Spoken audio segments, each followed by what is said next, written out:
Ang baraha, kung hindi libangan laro, may mahuhugot daw na kapalaran. Kaya nakipagsapalarang lumaro ang mag-asawang John at Camille.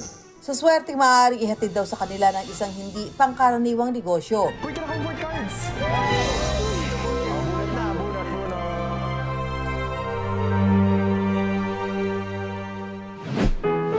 What is your biggest insecurity? What's the worst thing that you said to yourself? Takot ka ba sa sarili mong multo? Handa ka na ba sa isang face-to-face Q&A? Yan ang comfort cards ni na John at Camille. Gusto namin gumawa ng product na maging daily habit yung pagkakaroon ng deep conversations. Kasi for us, it will really help promoting mental health. Kasi it all starts talaga with a conversation.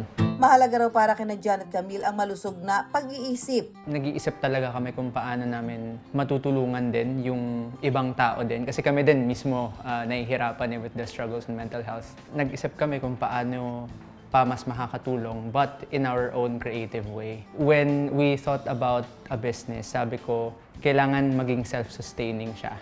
And so that's why nilaunch namin yung Bakas, January 2021. College students ng walang malaking kapital, nagsimula kami ng umasa lang sa mga pre-orders.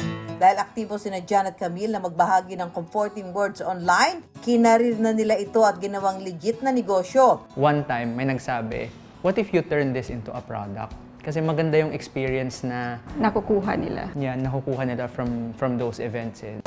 Ang comforting words, ginawa nilang card games. Sa buong process ng paggawa ng product namin, yung paggawa ng questions, pagsusulat, yun yung 80% of the task. Yung pag-print, parang siguro nasa 10 to 20% na lang yan eh. Si Camille ang toka sa pagsusulat at pag-iisip ng mga tanong, habang si Jen naman sa planning and marketing. Kada comfort card deck ay may lamang 60 cards at tanong na good for the mind, heart, and soul daw. Sa bawat tanong kasi pwedeng makarelate ang naglalaro. So ano yung biggest plot twist sa buhay mo so far? We came up with the questions na ano ba talaga yung mga tanong na sana tinanong sa atin before. Meron tayong mga struggles about mental health. Ayun, nilista lang namin kasi nga based sa personal experiences talaga siya. Before namin i-release, tinatry muna namin with our employees. Effective ba siya? Tinatry namin sa team namin. Ano ang isang bagay sa buhay mo na hindi mo inasahan pero nangyari? Ba't umiyak ka din? Bawat card may bonus na comforting words na kakambal ng bawat tanong.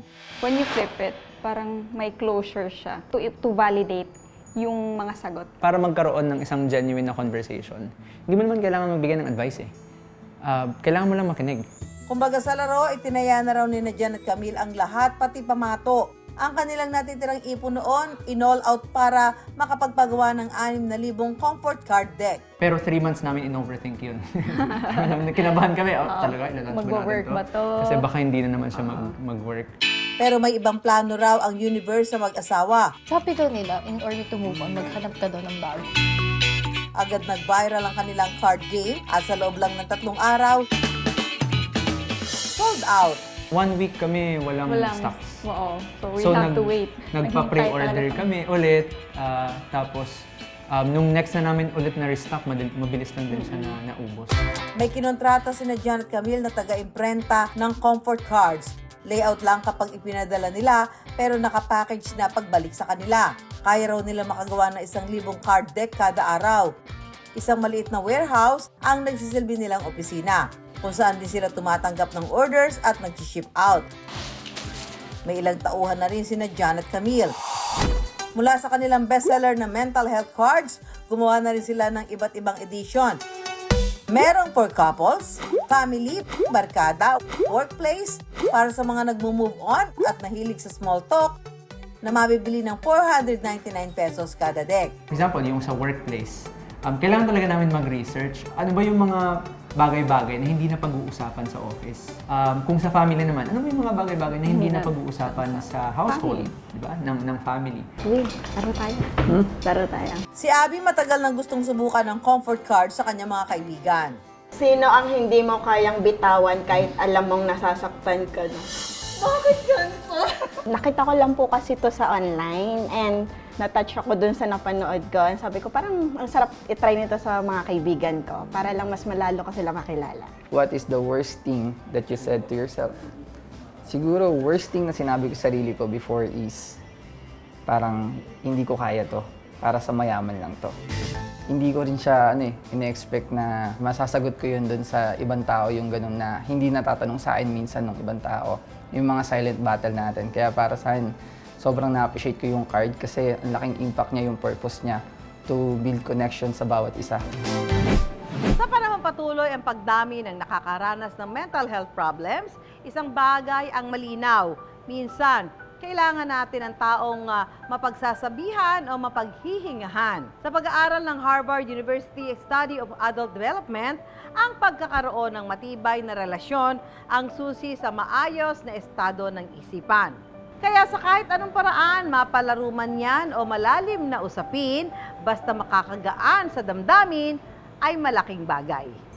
Nakakatulong ito sa pag-open up sa tao, in a gentle way, and even in a fun way, whether sa workplace or sa family, friends, or couples. Kung parang naglalaro lang kayo, na may card na kukunin and then may prompt. Magandang tulong ito para maging vulnerable in a safe way. Hindi nakakatakot na mag-open up. May paalala naman sina Janet Camille sa mga bumibili ng kanilang comfort cards online. Kung meron mong ibang shop names na nagbebenta at naglagay ng listing na ganun yung product, most likely it's fake. Kasi wala kaming resellers, wala kaming distributors. Simula nung naka-encounter kami ng mga shops na namimeka ng products namin, dun namin mas finukosan yung intellectual property rights namin.